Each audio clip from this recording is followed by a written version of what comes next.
मौसम सरमा में कोयटा में दर्जा हरारत नुक्ता अंजुमात से भी गिर जाता है। सर्दी में इजाफे के बाद गैस का बहरान भी शिद्दत इख्तियार कर गया है। इस मौसम में घरों को गर्म रखना निहायत जरूरी हो जाता है। शहर में गैस प्रेशर कम होने से रवायती चूल्हों की मांग बढ़ गई है, जिनमें लकड़ी और कोयला जलाया जाता है। शहरी कहते हैं कि तवानाई बहरान और रवायती चूल्हों के इस्तेमाल से लगता है कि हम पिछले जमाने की तरफ लौट रहे हैं। गैस का प्रेशर है नहीं है अभी, इसलिए हम पुरानी दौर में वापस चले गए, मेरा ख्याल है। लोग बाहर दूर दूर से कोयले लाते हैं और पहाड़ों से लकड़ी लाकर वो बाजार में भी खरीदते हैं, मजबूर है, गैस नहीं है।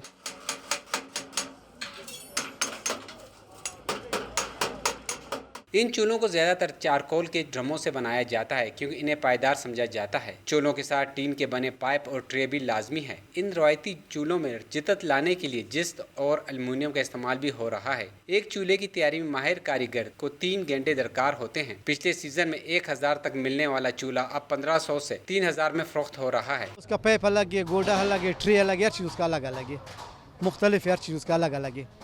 ये महंगाई इतना हो गया जो किसी के साथ बारे में नहीं है। कोयटा के अलावा बलूचिस्तान के दीगर सर्द तरीन इलाकों में भी इन चूल्हों का इस्तेमाल बढ़ रहा है। ये चूल्हे कोयटा से ज़ियारत और कलात समेत दीगर अजला में भी भिजवाए जाते हैं। इन रवायती चूल्हों की खुसूसियत यह है कि इन पर खाना बआसानी बन जाता है और साथ ही पूरा कमरा जल्द और देर तक गर्म रहता है। आज के जदीद दौर में गैस न होने के बायस लोग लकड़ी और कोयले पर चलने वाले स्टोव खरीदने पर मजबूर हैं ताकि सर्दी से बच सकें। कैमरामैन मोहम्मद आमिर के साथ फरीदुल्लाह खान, दुनिया न्यूज़, कोयटा।